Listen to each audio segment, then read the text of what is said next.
خو ملګرو وکټر بیا راغلی دی باتروم یعنی غسلخانه مکمل شو کنه مکمل شو دې کې به دروازه لګی د شیشې چې دې خو بنه راځي دغه شاور ولګاو کنه شاور مطلب دا دی د صابون لپاره کیسه ولګو د ټایلونو ولګو د رنگ کو د توګې لپاره جوړم کو دا دروازه رنگ کړه تاسو ته وګورئ داسې یې خو رنگ کړه هغه پاس هغه ولګو د هیټینګ او کولینګ لپاره لایټ یې ولګاو دغه شی بند کړو دغه کې دغه ولګاو دغه د زوړ لایټ لګېدل دغه لایټونه ولګو او دلته دا ټوایلټ شو او ټوایلټ سره دا سینک شو د دې تر څنګ چې کوم دا یو کوم پروجیکټ چې کومونه دلته دا دروازه خو لګېدلې ده دا رنګ مو شو او دا تالیه ولګولې وته کنه تاسو ته وګورئ نو دا خو دا پروجیکټ دی له خیر سره نو بس دا کمپلیټ شو دنه دا او نور کوم کارونه کیږي او تاسو درخوایم بهر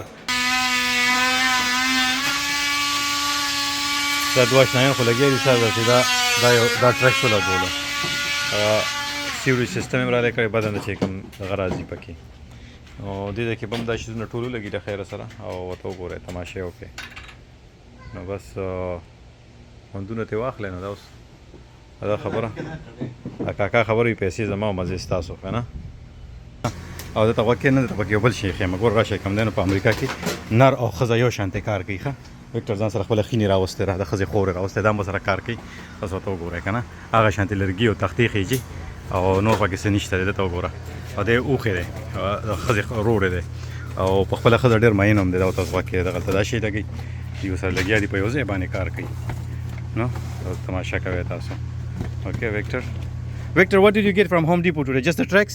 Just the tracks, yeah. They're and the white PVC for around the decks we will put in this. Oh, okay. Good. This is good. If you want to plug this inside?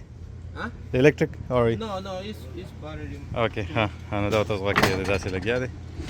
I'm gonna. It's a full documentary on you, man. Yeah, that's nice. Yeah, that's nice. So, Okay. It's your busy season, I know. Yeah, it's my business season right now. Yeah. I had work, but you know, if I do a deal with you, I had to. Yes, you are very honest. That's what I've been repeatedly saying that you are very honest on your work.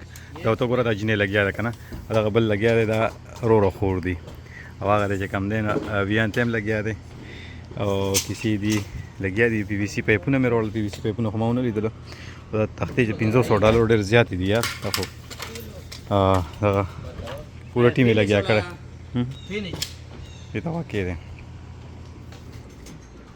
نو وکټر خو لوبه دې ځای ته ورسوله دا خبره اوس تماشا وکړئ دا ټریکس هم پې ولګول د پاسه که نه هغه مخکې دغه پاس ځایونه سپینو اودي ټیپونه چې ورسره ښکاري دي مندوکاڼو سره مندوکاڼي مطلب دا دی چې دا شیزونه پکې راوتي دي نو دا ورته ووایه دغه مې ولې 2-3 بوټي مې وروړه ده ماشي پکې ډېر زیات راځي ماښام کې چې کښېنې بس ماشي راشي نن موږ ورته دا موږ نن نه جوړه کړه داسې له لسیزو راسې دا پیډ یو دلته کې وو یا دا ډیک دلته کې وو خو کیسه دا ده چې مونږ تازه کړه نو تاسو به ورته ګورئ لاندې لا پوره کباړ پروت هم دی تاسو ته به کباړ هم ښکاري چې داسې شو نو خوا کې ورسره ښه مزېدار ګورو ځنګل دی او زموږ دا ونه چې کومه لګېدلې ده نو دا د اوبو جرنده ده دا یو ونه چې دا نږدې لګېدلې دی ګاډي کې چې لګېدلې موټر کې چې راختې ده دا ونه چې کومه دا سور موټر چې دی نو دا د اوبو جرنده ځکه چې دلته کې به سیابو ډېر زیات و نو دا زمانه مخکې چې کوم خلک په دې کور کې پاتې کېدله نو